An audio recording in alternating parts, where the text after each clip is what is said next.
Hi guys, it's Mrs. Clark. Today's lesson is an extension of what you watched yesterday, which had to do with positive and negative integer situations that combine to give you 0. So when we look at this screen here are some words that indicate whether situations are positive or situations are negative, and some of the words that kind of match those situations. Like if we were talking about if there was a gain, if I gained $5 in my bank account, that means I could add, or $5 was added to my bank account. Above, so it could be 2 feet above sea level would be representative of a positive integer.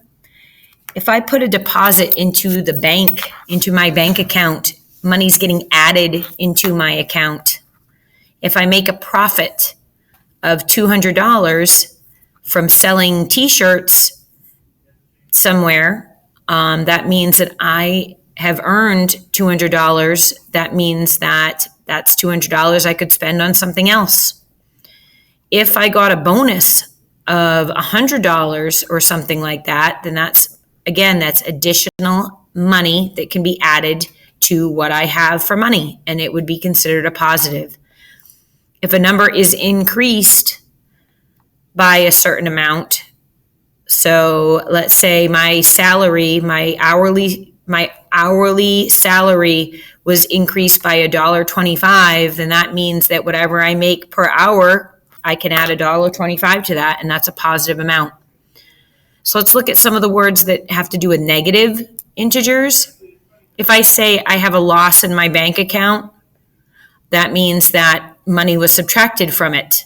So let's say I had $200 one day, and then I went to the ATM and withdrew, which is another word here, withdrew $50. That means I had a loss of $50, okay, which means now I have $150 in my bank account, not $200, okay? So a loss is subtraction and taking away, and is usually indicated by a negative number.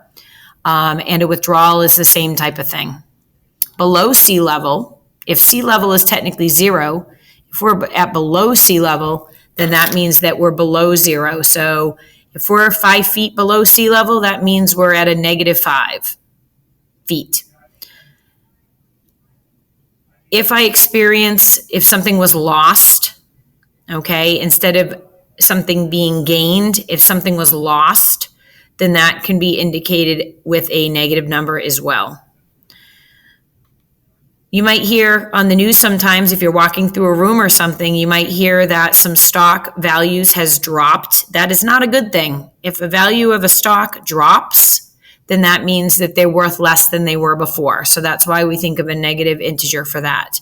And lastly, if an amount of something is decreased, then again, you can think of that word decrease as the same thing as a negative integer or number. Hopefully some of these things that I just mentioned help, and you will be able to identify situations where things are positive and or negatives.